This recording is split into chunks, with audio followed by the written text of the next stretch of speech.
Calling the House Committee on Housing to order. Good morning, everyone. Today is Tuesday, February 8th, 2022. It's 9:32 a.m. We're meeting via video conference and in conference room 423 at the State Capitol. Welcome, everyone. Wanted to just clarify some of the housekeeping. We're gonna allow people to testify. We have a 3-minute time limit, and we think we'll have a stopwatch on the screen, so testifiers can see how long they have remaining. We want to ask you to keep yourself muted and your video off while waiting to testify, and then after your testimony is complete, we want to, in case there's any connectivity issues, we just will make every effort to connect and get your testimony, and if we need to reschedule, we will. So with that, we would like to begin our agenda. The first item up is HB 2134 relating to counties, requiring counties within 60 days to maintain infrastructure under specified conditions as part of any housing development for the Department of Hawaiian Homelands. First up, we have William Ila Jr., Chairman of DHHL. Aloha kahiaka, Chair Nakamura, Vice Chair Hashimoto, members of the committee. Chairman Ila is presently in another hearing. Tyler Yokepagoam's deputy to the chairman for the Department of Hawaiian Homelands. The department will stand on its written testimony in strong support of this matter. Thank you. We also have testimony from Alice Lee, Council Chair, County Council of Maui. In opposition, we have Ernie Lau, Board of Water Supply. Aloha, Chair Nakamura. My name is Kathy Mitchell with the Board of Water Supply. We stand on our testimony offering comments. Thank you. Thank you.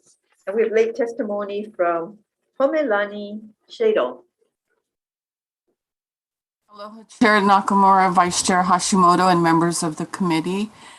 I'm Homelani Shadell, a homestead beneficiary residing in Maluahai, which is part of the villages of Kapolei, a homestead leader and an advocate for the Hawaiian Homelands Trust. What COVID-19 has taught us is that we need to get back to basics. Our state and city governments must work together to identify their responsibilities and resources to effectively and efficiently provide the basic necessities for all our people.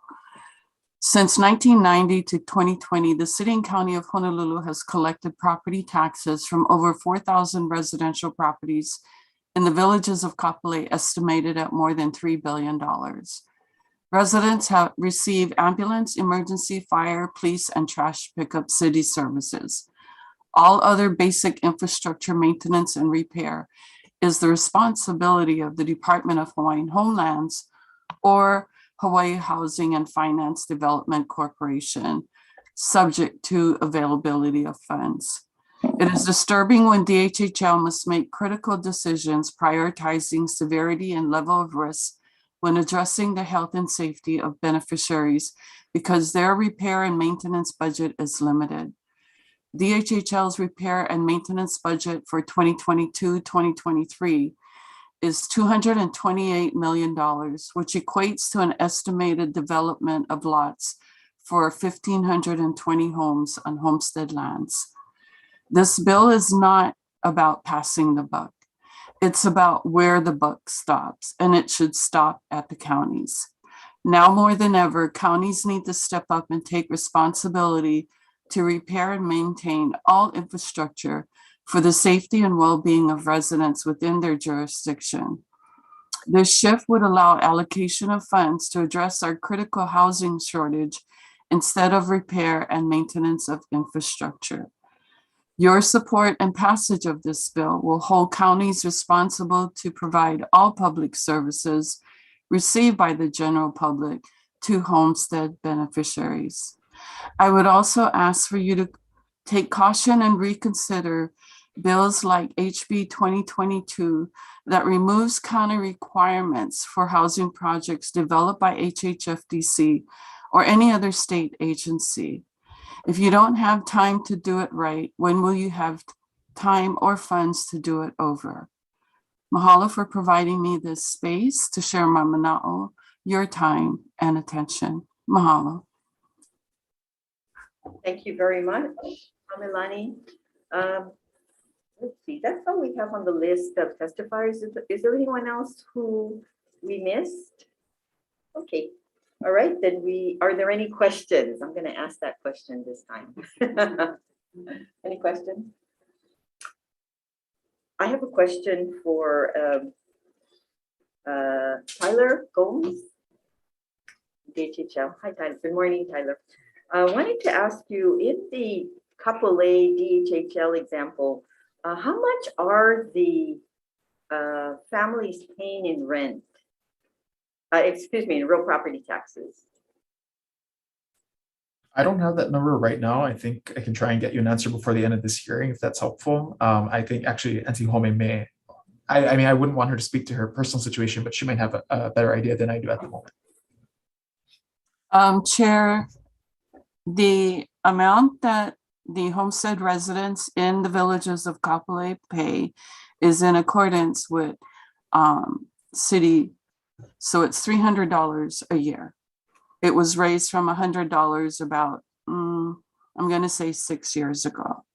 Right. But the amount that I estimate of $3 billion is for other residents in, and including our homesteads here in Kapolei, but that's an accumulation over this time. Thank you very much. You're welcome. And then another question is for Mr. Gomes is what percentage of the DHHL infrastructure that you want to turn over to the counties, in your estimation, complies with the county standards at the time the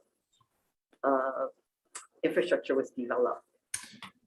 I'm sorry, could you repeat the last part of the question? Are you asking at present or when it's completely developed?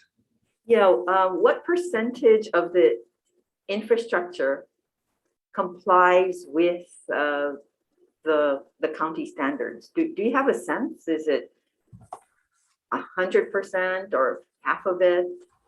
When they are completed, because we are proactively trying to meet all of the requirements, it's probably close to 100%.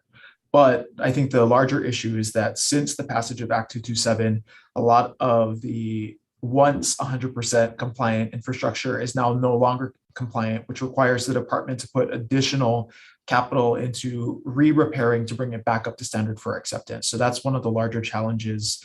I'd say, I was talking to staff, we've probably got about a dozen projects at present on Oahu alone that are all in varying stages of repair to bring them back up to standard in order for transfer.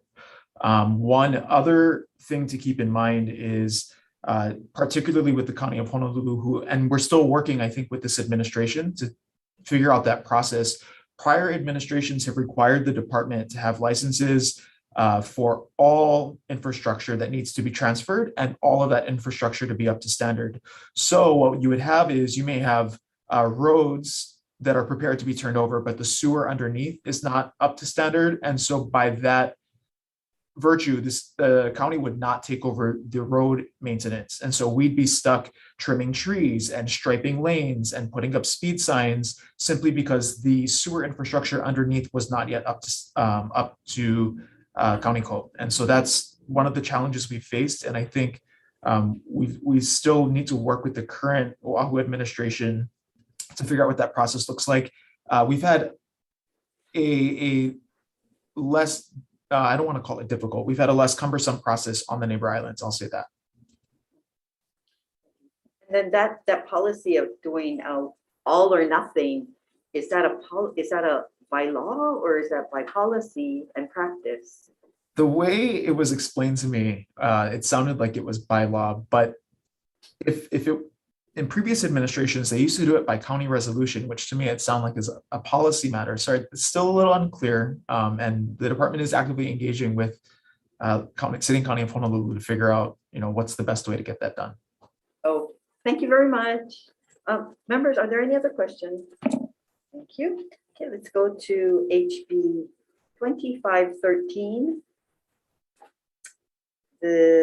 Relating to the rental housing revolving fund, requiring a certain amount of funds to be used for loans and grants. This is targeted for families between 61 and 100% of the median family income. First up, we have Denise Iseri Matsubara, Executive Director of Hawaii Housing Finance Development Corporation.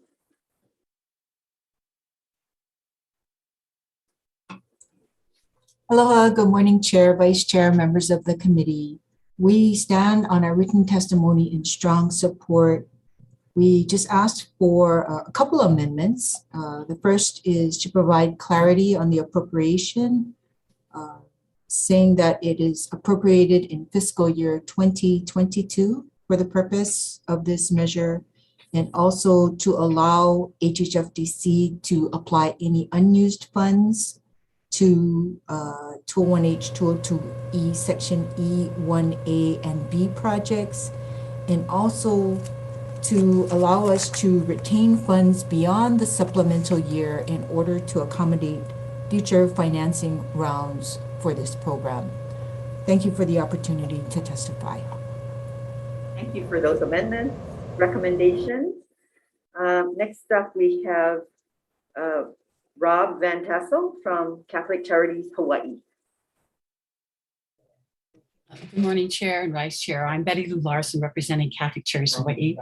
We see that many ALICE folks are in the current low-income housing tax credit projects that are linked with the rental housing revolving fund, many elderly. These are all struggling families that really are in critical need.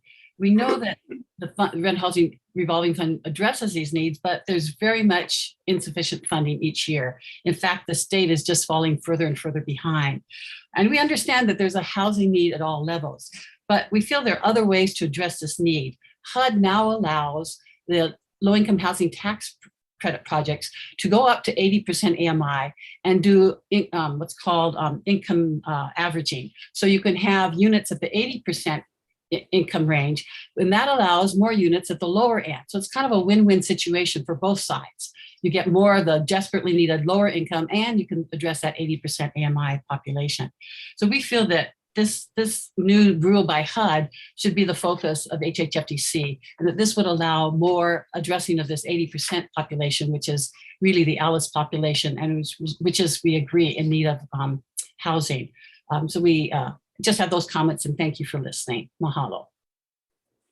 Thank you, Betty Lou. Next up, we have Kiali'i Lopez from AARP. Aloha, Chair Nakamura and Vice Chair Hashimoto. I'm Kiali'i Lopez, State Director for AARP Hawaii. And on behalf of our 140,000 members, we stand in strong support of HB 2513. We think it's very important from just a social determinant perspective and health reasons for people to have somewhere that they can feel comfortable in living without having to worry about the challenges one has, especially in Hawaii, to being able to find a home, and a degree to which the state can afford to and is able to support these families. ARP is in strong support. So we stand on our testimony. Mahalo. Thank you, Kelly. See, did I miss anyone who would like to testify on HB 2513? Okay, if not, we will go to we will ask, are there any questions for the testifiers? Seeing none, we'll go to the next item, which is HB 1749, establishing and appropriating funds for a supportive housing task force to develop a monitoring and forecasting system, bring stakeholders together, develop a roadmap for implementing supportive housing in the state. First up, we have Scott Morishige, Governor's Coordinator, Hawaii Interagency Council on Homelessness. Good morning, Chair Nakamura, Vice Chair Hashimoto, and members. Scott Morishige, Governor's Coordinator on Homelessness and Chair of the Hawaii Interagency Council on Homelessness. I'll stand my testimony supporting the intent and offering comments. So just briefly note, supportive housing is so critical, not only for people experiencing homelessness, but also for other vulnerable populations that require supportive housing or supportive services in addition to housing, including the severely mentally ill, individuals with developmental disabilities, and individuals exiting institutions. Thank you for the opportunity to testify. Thank you, Scott. Next up, we have Cheryl Kakazu Park, Director of the Office of Information Practices. Next up, we have Robert Harris, Executive Director, Hawaii State Ethics Commission. Good morning, Chair Nakamura, Vice Chair Hashimoto, and members of the committee. The State Ethics Commission stands on its testimony with comments. Thank you. Thank you. Next up, we have Kathy Betts, Director, Department of Human Services. Good morning, Chair, Vice Chair, and committee members. Joseph Campos, Deputy Director for the Department of Human Services. We stand on our written testimony in appreciation of the intent of the bill. We request amendments and provide comments. Thank you. Thank you. Next, we have Sandy Ma, Common Cause Hawaii.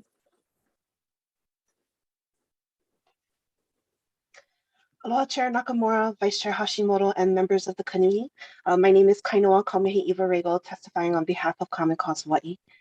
You have our written testimony, but Common Cause Hawaii would like to highlight its concern regarding language found on page 7, lines 8 through 9, which exempts the Supportive Housing Task Force from Chapter 92. Given the demand for supportive housing needs, public participation should not be excluded from the process, and such a task force should be subject to the Sunshine Law. Mahalo for this opportunity to testify. Thank you, Kainoa. Next up, we have Bob Wardlaw, Partners in Care.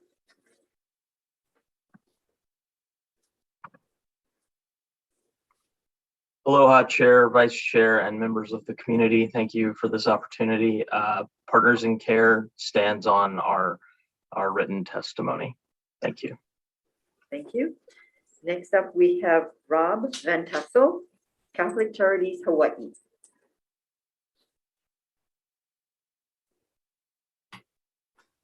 Good morning, Chair and Vice Chair. I'm Betty Lou Larson, representing Catholic Charities Hawaii. We support this bill. We feel that there's a strong need for the state to look at the functional need of various populations in the state, not only the homeless, but also the elderly, developmentally disabled. All these groups are basically growing, and we need to have some plan to assist them.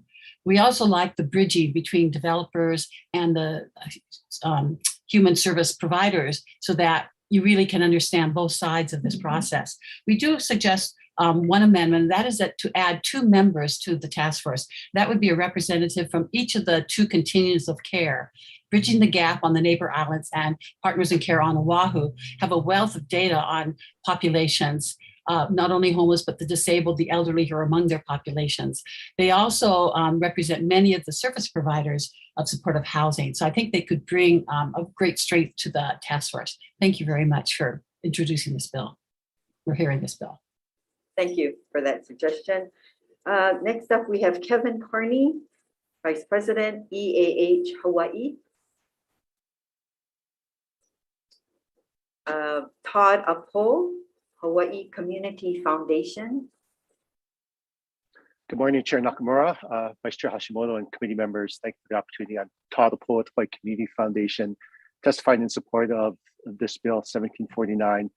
Appreciate Chair and the committee taking on this, I think, important look at this sector of need of housing. I think the testifiers before me, including Mr. Morishige, pointed out the importance of looking at housing issues within specific sectors.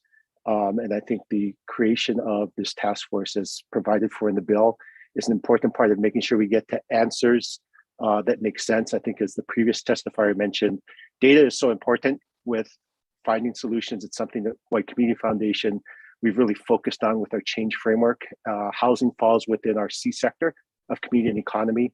And by focusing on specific sectors, we're seeing success in other areas. So I believe it's a model that can work as if the focus could be put to this sector as well. So in support, look forward to continuing to see how we can help as a Hawaii Community Foundation. Housing is a basic need that needs to be taken care of first for individuals before they're able to address other issues that may be facing them. And so we will continue to see how we can help out, and we'll stay in the conversation as this moves forward. Thank you, Chair. Thank you, Mr. Ako. Next up, we have Daryl Takamiya, President of the Building Industry Association of Hawaii.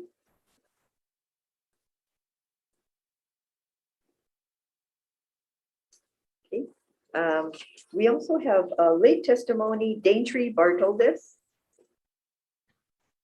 Good morning, Chair Nakamura and Vice Chair Hashimoto. I apologize for our late testimony. My name is Daintree Bartoldes. I'm the Executive Administrator for the Hawaii State Council on Developmental Disabilities. With me is Kylie Swan, a self-advocate learning the legislative process. We are in strong support of this measure. In 2018, we worked to have the individuals with access and functional needs put into the data collection. After we got the study, we're excited. We tried to get people together to implement and find what would be best practices, but we weren't able to do it. So we're really excited that you have this measure out, to have the task force, and we're in strong support of it. Thank you for this opportunity to testify. We're here to answer any questions. Thank you, Daintree. Next, we have late testimony from Sandra Oshiro. And also Gigi Davidson. All right, members. Did I miss someone? Oh, I'm sorry, I missed someone very important here. Craig Hurai from the Department of Budget and Finance. Sorry, I skipped over you. Is someone from BNF on the line? Okay, thank you. Are there any questions, members? All right, thank you. We'll go to the next item, which is HB 1753, relating to the Rental Housing Revolving Fund.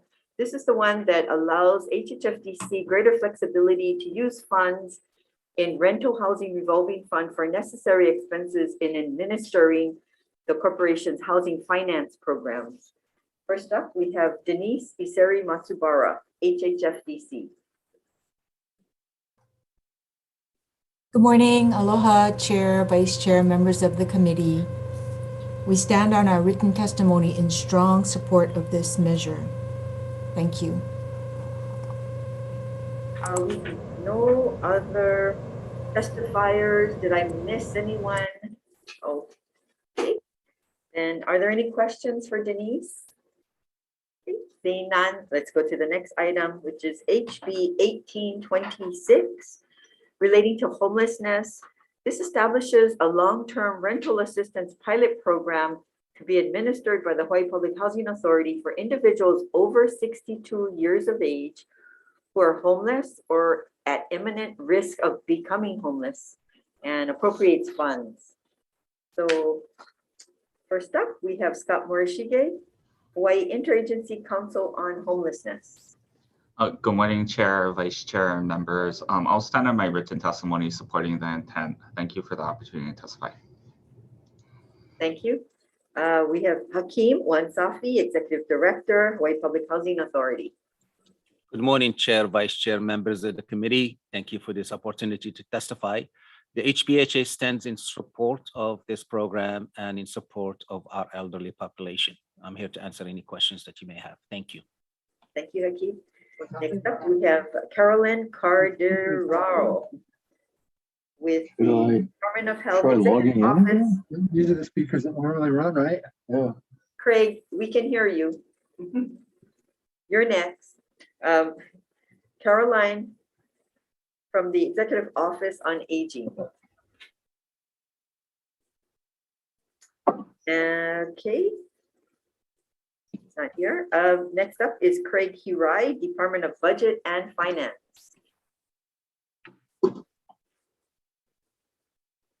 Okay, Craig, you're on now.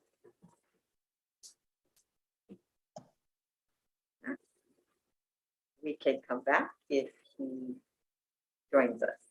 Okay, next we have, oh, there, Craig, you're next.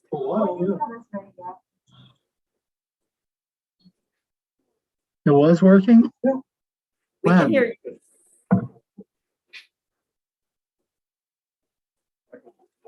So maybe we will go to Bob Wardlaw, Partners in Care.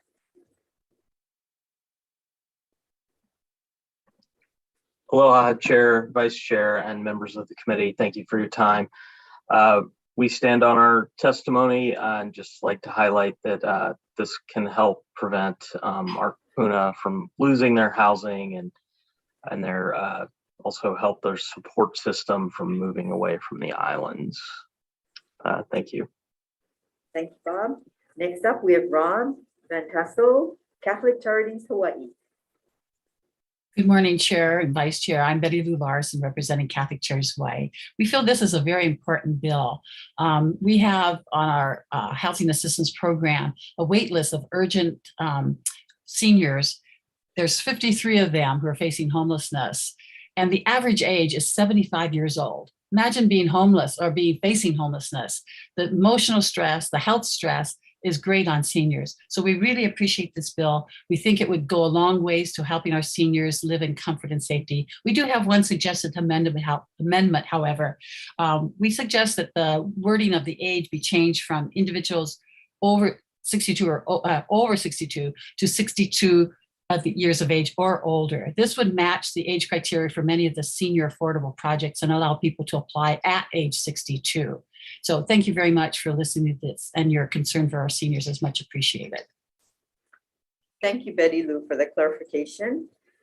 Next up, we have Kelly Lopez, State Director, AARP Hawaii.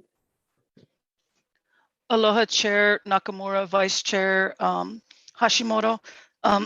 Kelly Lopez, State Director of AARP, again on behalf of our 140,000 members.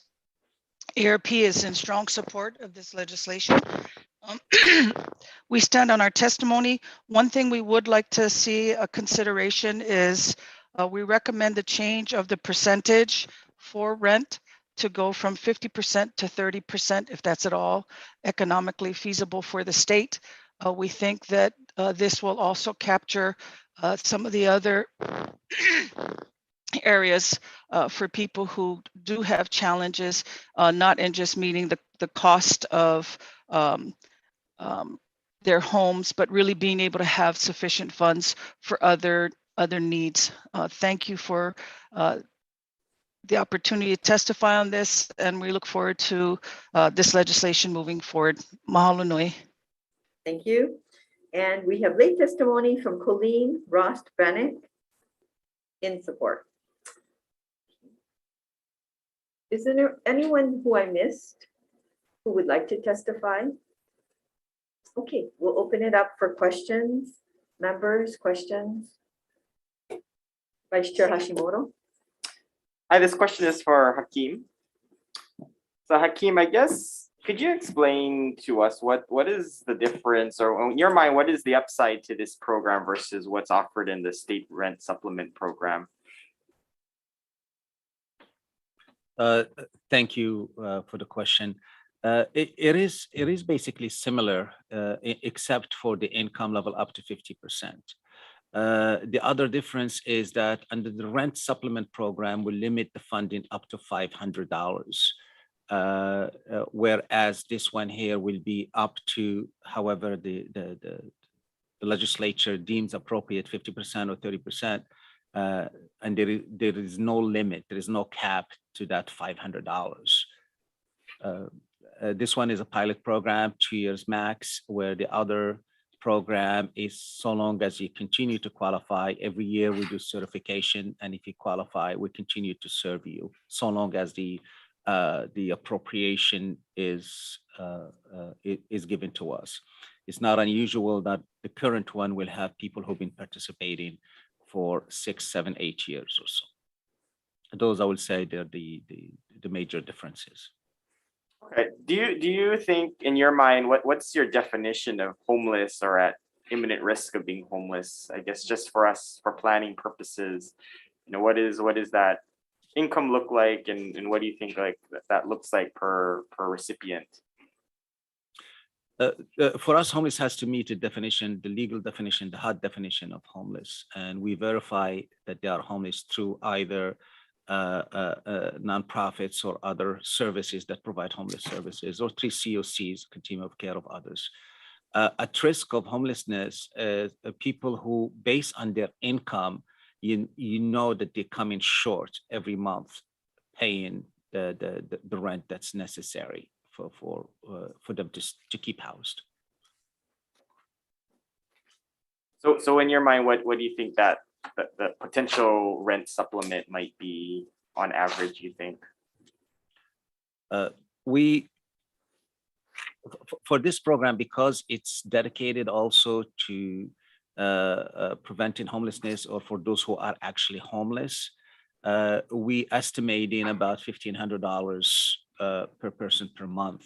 I mean, per family per month, which will equal for a 100, if there are 100 participants, plus the services that this program offers, where the rent supplement, regular supplements, does not provide landlords incentives. I mean, landlords reach out and does not provide services to the tenants. It's just strictly housing. This one it does, and therefore we're estimating about $5.2 million for each 100 families served. Okay. So do you think, I know there's two positions that comes with this proposal. It's 2 FTEs currently. Would you be opposed to LTEs instead, since it's a pilot? For us, we won't be opposed. It'll be an issue of hiring. A lot of folks do not want to take a position that's temporary in nature. We may have difficulty attracting people to apply for the position. Right. Okay. Thank you, Hakeem. Thank you. Any further questions? I have a question for Betty Lou. I'm coming. Okay, Betty Lou. Yes. I have a question for the 53 or number of seniors that could be homeless that you're aware of. What kind of incomes do they have? And how much rent subsidy do you think they need to be able to get into the private marketplace? For the seniors that come to Catholic Charities, they are usually much lower income. I don't have the exact stats, but I would guess it would probably be incomes under 1,000 or under 1,200 a month. What we see is that over the years, especially back when this wait list was shorter for the regular rent supplement, this was very effective for seniors, because if they had, say, a $500 subsidy on a $1,200 unit, then they only pay $700, and maybe that could then be affordable. Or they might, now rents have gone up, so maybe a little bit more. But many seniors have utilized the regular rent supplement, which is a maximum of $500 a month, and that has been effective. Now with rising rents, it may have to be a little higher than that, as they estimated by HPHA. Thank you very much. Appreciate that. Are there any other questions? Okay, if not, let's go to the next item, HB 2019, relating to bonds. This specifies the allocation of state bond ceiling to the state shall be used entirely for housing related projects and many other components. Let's start off with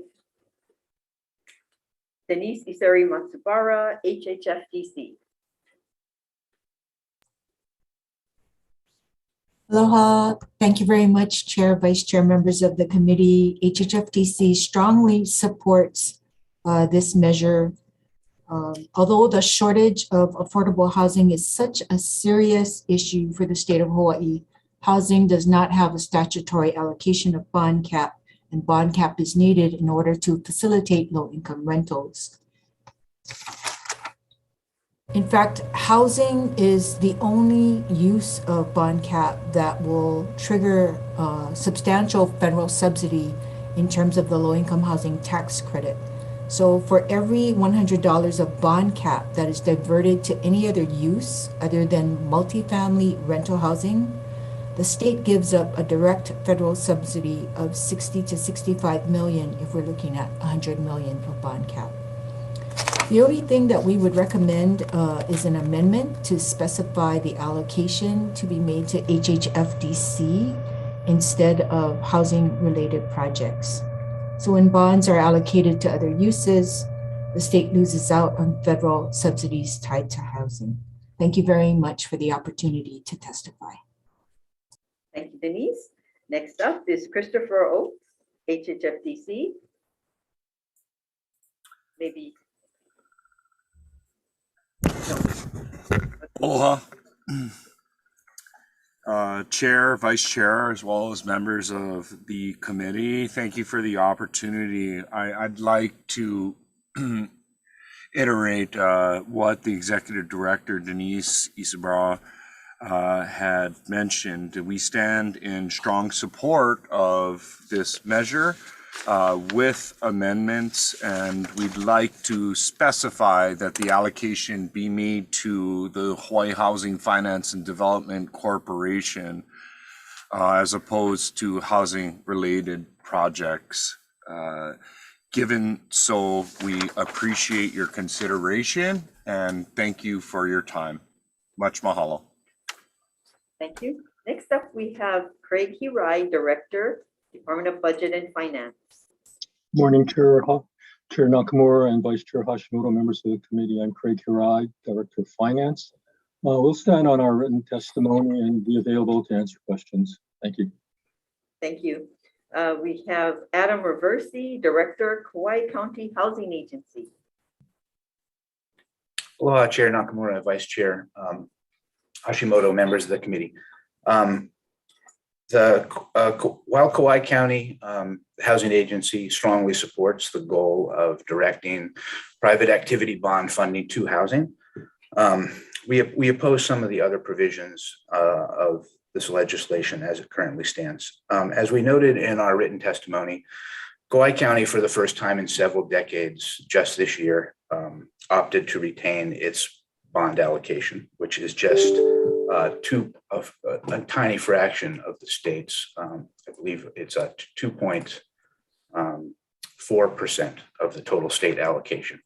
Our purpose was to create a pilot program specifically to fund affordable housing on Kauai for county partnership projects with private developers, specifically for our Lima Ola affordable housing project. So our intention is to utilize our very small bond allocation compiled over a couple of years to fund this specific housing project, which eventually will provide over 600 units of affordable housing affordable in perpetuity, controlled and operated by the County of Kauai. Some of the provisions, the secondary provisions of this bill deprioritize housing funding for any housing projects on any county that has elected to retain its own bond cap, whether it's even if it is specifically for the exact same purpose of developing affordable housing. So while we support the general intent, we'd like to see an amendment that would define bond program narrowly so that we wouldn't find housing projects on Kauai coming to HHFDC for funding being deprioritized, as the language in the bill suggests, simply because Kauai has elected to utilize its relatively minuscule bond cap to fund affordable housing. Otherwise, we support the general intent of the bill as proposed. Thank you. Thanks, Adam. Next up, we have Dean Uchida, Director, Department of Planning and Permitting for the City and County of Honolulu.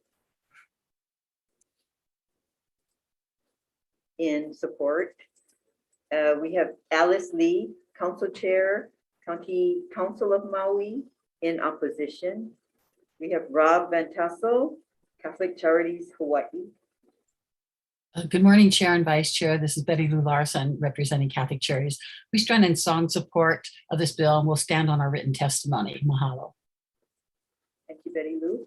And we have Stanford Car Development, LLC.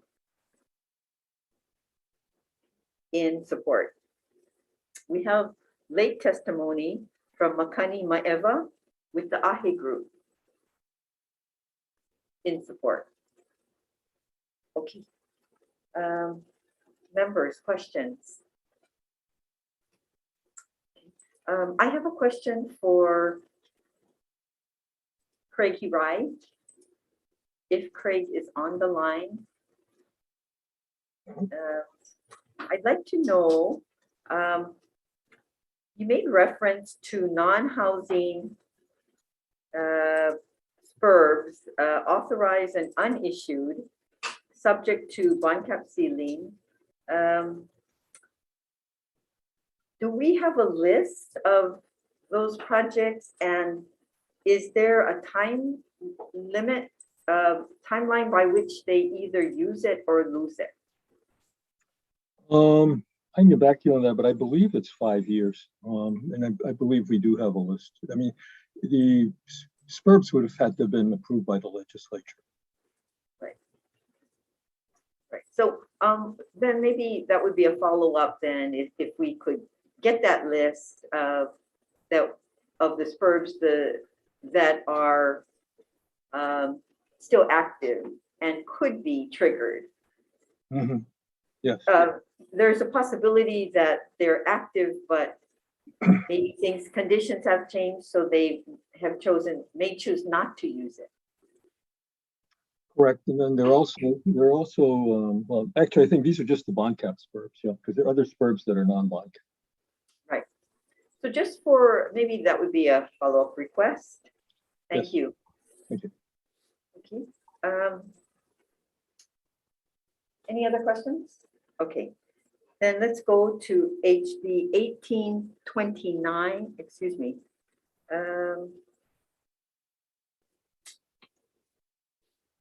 1829, this is another relating to bonds. This specifies that the entire allocation of state bond ceiling shall go to the state to be used for housing related projects. First up, we have Denise Iseri Matsubara, HHFDC. Aloha, good morning, Chair, Vice Chair, members of the committee. We stand on our written testimony in strong support, and we echo the same sentiments as the prior bill and the same requests for amendments. Thank you very much for the opportunity. Okay. Next up, we have Christopher Oakes, HHFDC, in support. Okay. Next up, we have Holly Shikada, Attorney General, the Department of the Attorney General. I am Deputy Attorney General Randall Ishiyama. We have provided our written comments, and I am available to answer your questions. Thank you. Next up, we have Craig Hirai, Budget and Finance. Chair, Vice Chair, Craig Hirai, Director of Finance. We stand on our written testimony and are available to answer questions. Thank you. We have next Alice Lee, Council Chair, County Council of Maui. In opposition, Dean Uchida, Director, Department of Planning and Permitting, in opposition. And Rob Van Tassel, Catholic Charities Hawaii. Again, good morning, Chair and Vice Chair. This is Betty Lou Larson with Catholic Church Hawaii, and we'll stand on our written testimony in support. Thank you. Are there any questions? Okay, yes, Vice Chair Hashimoto. This is a question for Randall Nishiyama, the EG's office. So Randall, I'm looking at the testimony that you submitted. I guess there's an issue regarding PABs previously authorized but not yet issued. So would you recommend that instead of deleting that whole section, can we specifically address PABs that were previously authorized but not yet issued? Specifically, yes, you could. That to keep the current allocation as is? That's correct. You could grandfather them in. Okay, and that should take care of that issue? Yes. Okay, thank you, Randall. Appreciate it. Thank you, Vice Chair. Okay, any further questions? Okay, then let's go to HB 2020, This is relating to housing. This appropriates $5 million in general funds for fiscal year 2022-2023 for deposit into the Affordable Home Ownership Revolving Fund. First up, we have Denise Isari Matsubara, HHFDC. Hello, Chair, Vice Chair, members of the committee. HHFDC stands in very strong support of this measure. Thank you. Thank you, Denise. Next up, we have Craig Hirai, Director, Department of Budget and Finance.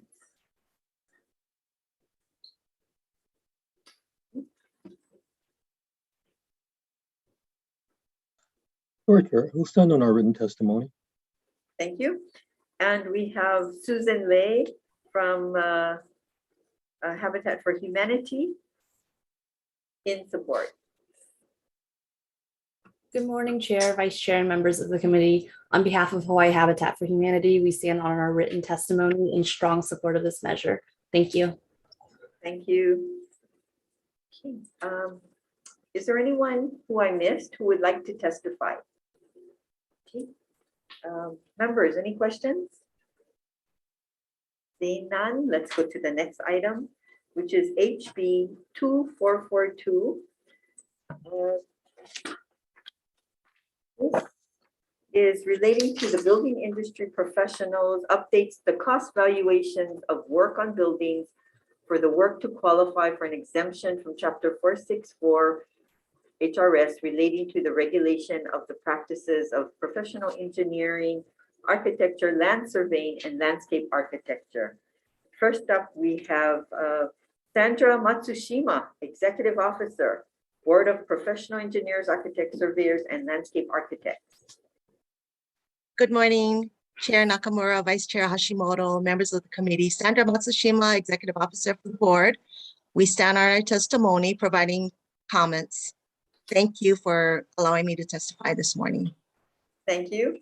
And we have late testimony from Stuart Shoji, who writes in support as an individual. Okay, are there any questions? I have a question for Mrs. Matsushima.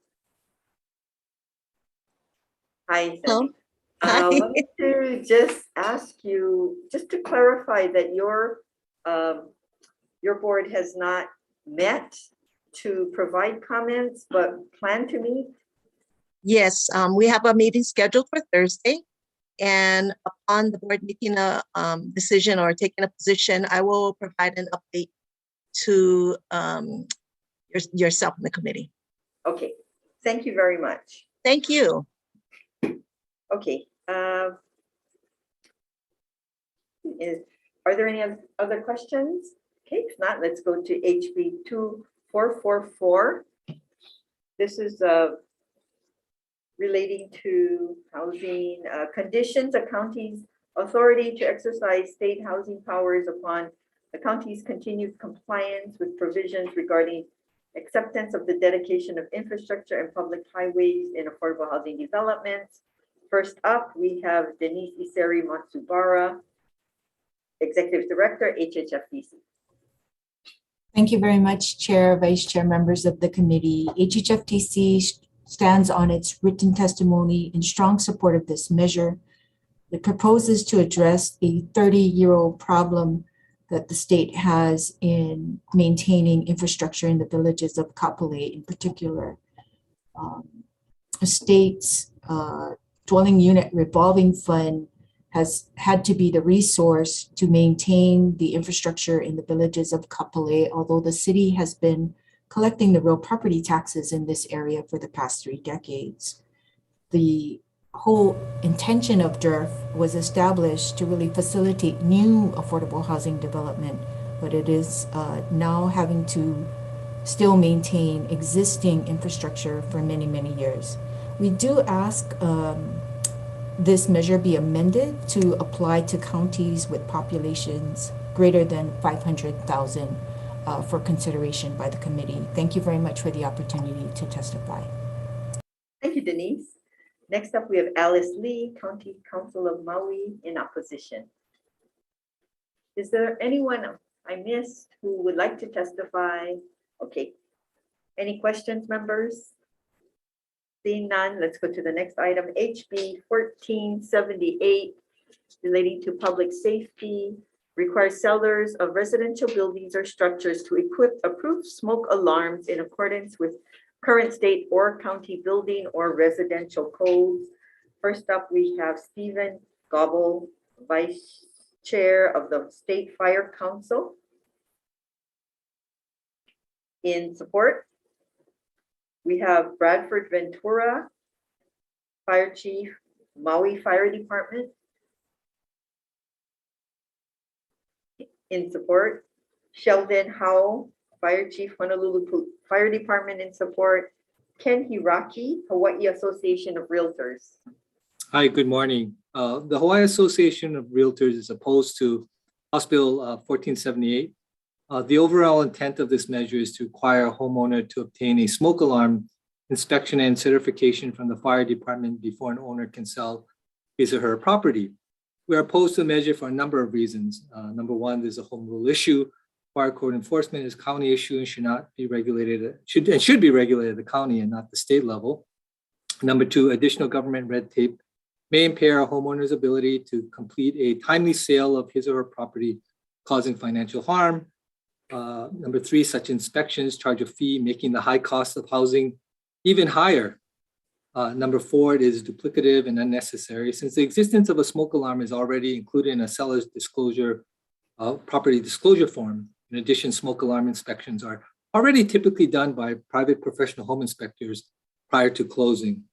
In other jurisdictions with similar requirements, this approach has added delays of weeks and sometimes months to the home selling process.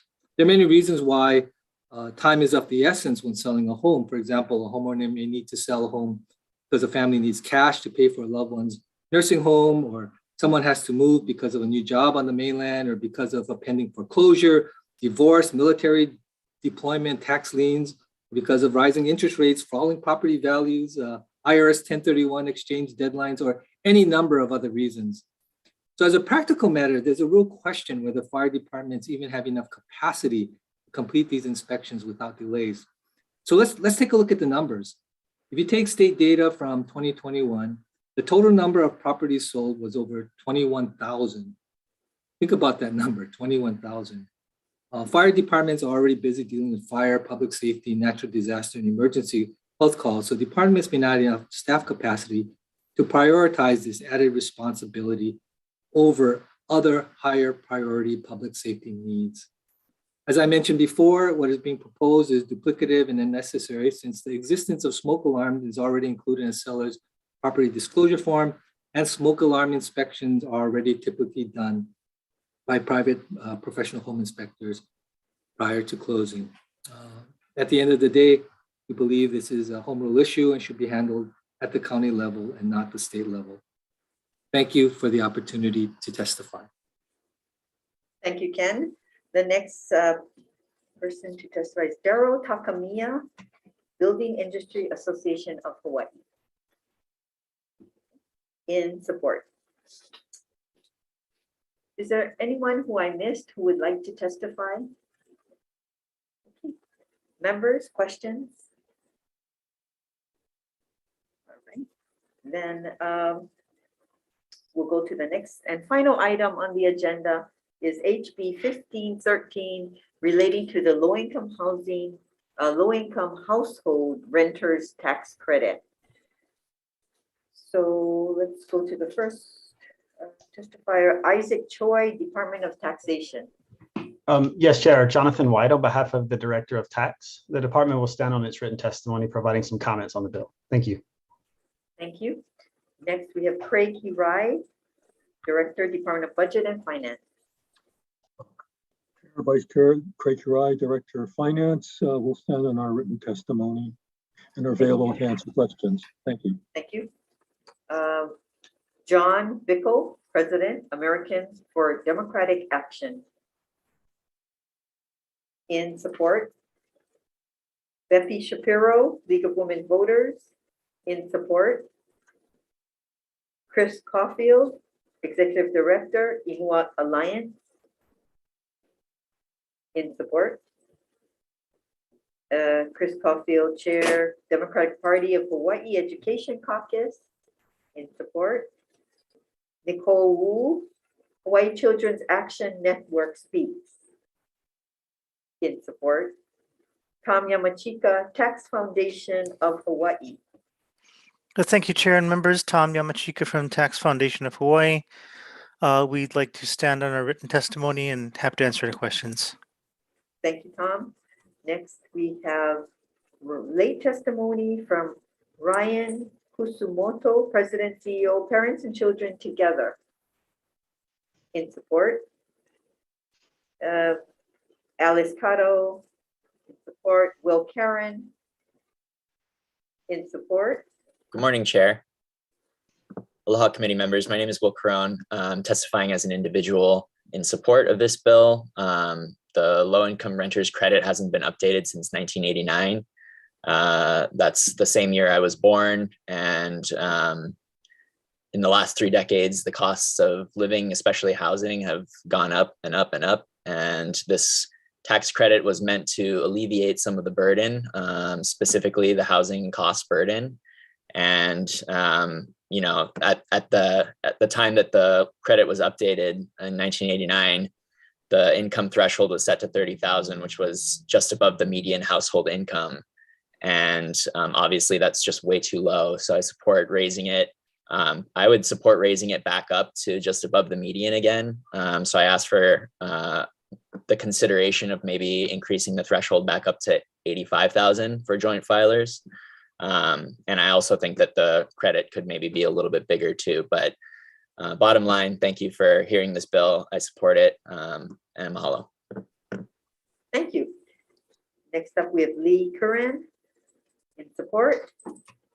Jonah Bublin, in support. Christy McPherson, in support.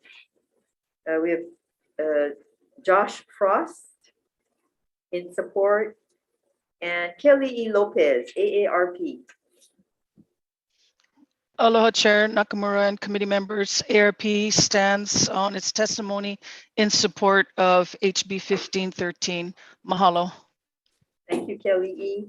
Are there any questions for the testifiers? Okay, if not, then we will recess for decision making.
We're reconvening the Committee on Housing, and we are ready for decision-making.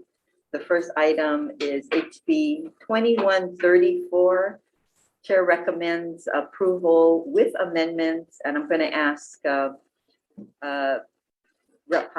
Chair Hashimoto, Vice Chair Hashimoto to talk about the amendment. Thank you, Chair. So we are going to move forward with the proposed HD1, but in addition to the amendments as proposed in HD1, we're going to also make an amendment on page 2, item 2, and we're going to strike out at the time of construction, and we're going to replace it with at the time that the turnover to the counties happened. And we're also going to effect the effective date and also allow for technical and non-substantive revisions. Okay. Thank you, Vice Chair. Are there any questions, comments? Okay. Then let's take the vote. Recommendation of the chair is to pass HB 2134 with amendments. Chair and Vice Chair vote aye. Representative Aquino. Aye. Representative Clark. Representative Clark.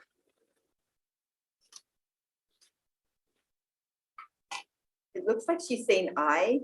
Is that an aye? Okay, Thumbs up Representative and- Clark is an aye. an aye. Representative Ilagan. Aye. Representative Kitagawa. Aye. Representative Lepresti. Aye. Representative Takumi. Representative McDermott is excused. Chair recommendation is adopted. Thank you, Vice Chair. Next item is HB 2513 relating to the Rental Housing Revolving Fund. The recommendation is to approve with amendments. There are 3 amendments proposed by HHFDC that includes, so we want to include the 3 recommendations, adding language, clarifying that the year we're appropriating this, the $150 million is appropriated in fiscal year 2022 for the purposes laid out. Number 2, we want to allow HHFDC to apply any unused funds to HRS 201H-202E1A and B projects. And number 3, we want to allow HHFDC to retain funds beyond the supplemental year. We want to defect the effective date as well. Are there any questions? Okay, so Vice Chair, let's take it. No, there were no. Recommendation of the chair is to pass HB 2513 with amendments, noting the presence of all members with the excuse of Representative McDermott. Any members voting with reservations? Any members voting no? With all others voting aye, the recommendation is adopted. Thank you. Next item, HB 1749, relating to the Supportive Housing Task Force. We'd like to recommend approval with amendments. We want to include technical amendments needed for clarity, consistency, and style. We want to blank the appropriation amount, defect the effective date. We want to, per Office of Information Practices, exempt, have an exemption from Chapter 92, Part 1 only. Per Ethics Commission, we want to delete the exemption from 84-17. Per DHS, we want to add an FTE 1 planner or specialist position to oversee this. And per the homeless coordinator, we want to add task force members who are appointed may appoint a designee in their absence. And based on testimony, we also want to add 2 continuum of care providers to the task force because we believe they will provide both data and knowledge of social service providers in the field. So, and I think I said we want to defect the effective date. Any questions, comments? Let's take the vote. Recommendation of the chair is to pass HB 1749 with amendments, noting the excuse of Representative McDermott. Any members voting with reservations? Any members voting no? With all others voting aye, the recommendation is adopted. Okay, this next one up is HB 1753, giving HHFDC flexibility in using the rental housing revolving funds for admin.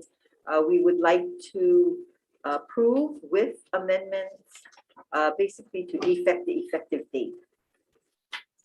Any questions? Okay, Vice Chair, take the vote. Recommendation of the chair is to pass HB 1753 with amendments, noting the excuse of Representative McDermott. Any members voting with reservations? Any members voting no? With all others voting aye, the recommendation is adopted. Thank you. Next is HB 1826 relating to homelessness. This is the Kupuna Caucus bill. Why don't I turn that over to Rep. Hashimoto? Thank you, Chair. I think our proposed amendments include on page 3, we're going to take the Catholic Charities Amendment to incorporate that to make sure that those who are at or over 62 years of age are included in this program. We are also going to, on page 4, item C, we're going to change that shall to may require the long-term assistance program participants to participate in the Continuum of Care's coordinated entry system for homeless services. And on page 5, we're going to turn those long-term full-time equivalent to limited term equivalent employees because this is a pilot program and hopefully this is successful and in the future we can make them permanent. We will also defect the effective date to July 1, 2050, and we will also allow staff to make technical and non-substantive revisions. Do we need to blank the appropriation amount? Is it already? It is already blank, Okay, Chair. great. Thank you. Yep. Thank you, Vice Chair. Any questions, comments? Okay, let's take the vote. All right, recommendation of the chair is to pass HB 1826 with amendments, noting the excuse of Representative McDermott. Any members voting with reservations? Any members voting no? With all others voting aye, the recommendation is adopted. Thank you. The next two items, HB 2019 and HB 1829, we will need more time to work on amendments. So we would like to defer both of these bills to February 15th, next week, Tuesday. So let's go to HB 2020. This one, we would like to approve with amendments, strike out the amount, blank the appropriation amount, defect the effective date, and that's about it. Any questions, concerns? Okay, let's take the vote. All right, recommendation of the chair is to pass HB 2020 with amendments, noting the excuse of Representative McDermott. Any members voting with reservations? Any members voting no? With all others voting aye, the recommendation is adopted. Thank you, Vice Chair. Next item, HB 2442, relating to building industry professionals. Because the professional group will be meeting on February 11th, I would also like to defer this to February 15th so we can incorporate their comments to make it a better bill. So let's move on to the next item, which is HB 2444 relating to housing. Chair is recommending approval with amendments. Per HHFDC, we'd like to amend this bill and restrict it to counties with populations over 500,000. And we would like to make technical amendments needed for clarity, consistency, and style, and defect the effective date. Any questions or concerns? Okay, Vice Chair. Recommendation of the chair is to pass HB 2444 with amendments, noting excuse of Representative McDermott. Any members voting with reservations? Any members voting no? With all others voting aye, the recommendation is adopted. Thank you, Vice Chair. Next item is HB 1478 relating to public safety. This is our smoke detector bill. I'm going to ask Vice Chair to summarize we're going to recommend approval with amendments.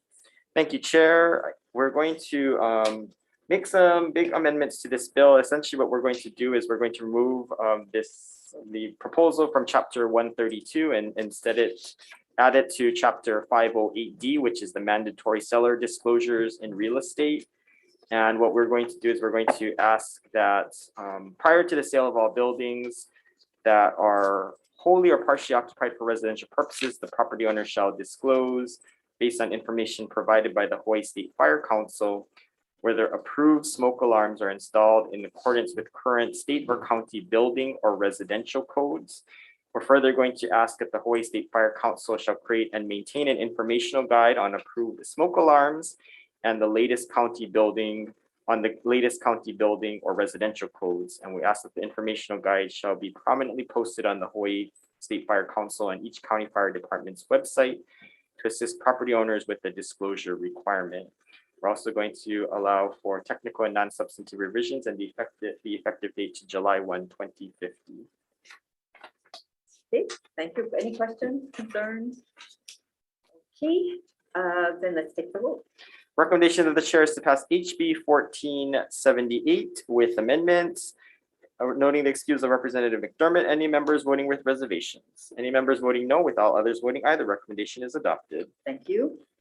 And the last item on the agenda, HB 1513, relating to the low-income household renters tax credit. I would like to recommend approval with amendments. We would like to, per Department of Taxation, use the federal adjusted AGI as the measure of credit eligibility. And we would like to delete the reference to the current $50 exemption, since we now have a new table. And so on page 4, line 4, we remove the current $50 credit amount. And for the League of Women Voters, we would like to make some changes. Page 5, line 20, let's drop the reference to June 2022 and rewrite that section. And on page 3, lines 13 to 21, we want to address the unfairness issue with their recommendation. We'll make technical amendments needed for clarity, consistency, and style. And we need to defect the effective date as well. Yes, and let's defect the effective date. Any questions, concerns? Okay. Vice Chair, let's take the vote. Recommendation of the chair is to pass HB 1513 with amendments, noting the excuse of Representative McDermott. Any members voting with reservations? Any member voting no? With all others voting aye, the recommendation is adopted. Okay. Thank you, members. That concludes this hearing. Thank you so much. Our next meeting will be on Thursday.